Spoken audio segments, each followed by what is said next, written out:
Mas Edward sering ditampar oleh istrinya. Hal ini sudah berlangsung sejak mereka berumah tangga. Setiap Mbak Grace mengangkat cangkir kopi yang kosong, Mas Edward akan segera membuatkan kopi panas untuknya. Mbak Grace sudah terbiasa dengan perhatian Mas Edward. Ia merasa bisa memperlakukannya sesuka hati. Ia yakin Mas Edward tidak akan pernah meninggalkannya. Mas Edward adalah seorang guru SMA. Hanya di sekolah ia bisa tersenyum dengan tulus. Pulang ke rumah adalah bagian paling menyakitkan dalam harinya. Ternyata putra mereka yang bernama Jamie juga tertekan oleh kelakuan ibunya. Dalam setiap pertemuan keluarga, hanya Mbak Grace yang berbicara. Sementara Mas Edward dan Jamie duduk diam. Hal ini berlangsung hingga ulang tahun pernikahan mereka yang kesanga likur tiba. Mbak Grace mengharapkan sebuah kejutan, tapi Mas Edward memberi kabar yang mengguncang Mbak Grace. Ia meminta bercerai. Awalnya Mbak Grace mengira bahwa Mas Edward bercanda. Namun ketika Mas Edward menatap matanya dan berkata dengan suara serius bahwa ia sudah mencintai wanita lain, Mbak Grace tahu ia tidak bercanda. Ia masih berusaha menunjukkan dominasinya. Namun kali ini Mas Edward tidak tinggal diam. Ia segera mengemas barang-barangnya lalu menelepon pacarnya. Tak lama kemudian perempuan itu datang menjemputnya. Baru setelah Mas Edward pergi, Mbak Grace menyadari betapa pentingnya Mas Edward dalam hidupnya. Ia masih merasa Mas Edward masih tinggal dengannya. Ia juga meminta Jamie untuk membujuk Mas Edward agar kembali.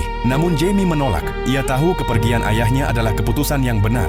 Mungkin seharusnya ia sudah pergi sejak lama. Mbak Grace tidak pernah menyangka bahwa putranya sendiri mulai menjauh darinya. Lalu ia mulai berpikir, mungkin ada kesalahan yang telah ia perbuat. Kemudian ia mengadopsi seekor anjing yang diberi nama Edward. Ia membuat anjing itu sepenuhnya patuh.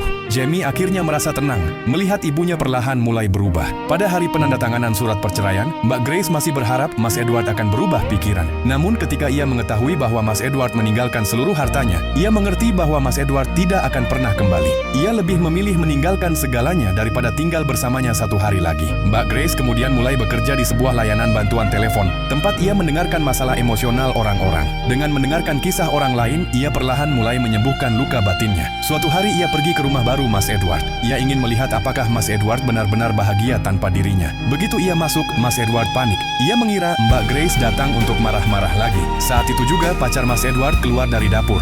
Mbak Grace terkejut. Selama ini Mbak Grace mengira bahwa hubungan baru Mas Edward hanyalah alasan untuk melarikan diri dari pernikahan dengannya. Ia pun mengurungkan niat untuk membawanya kembali. Perlahan ia belajar hidup sendiri tanpa perhatian Mas Edward.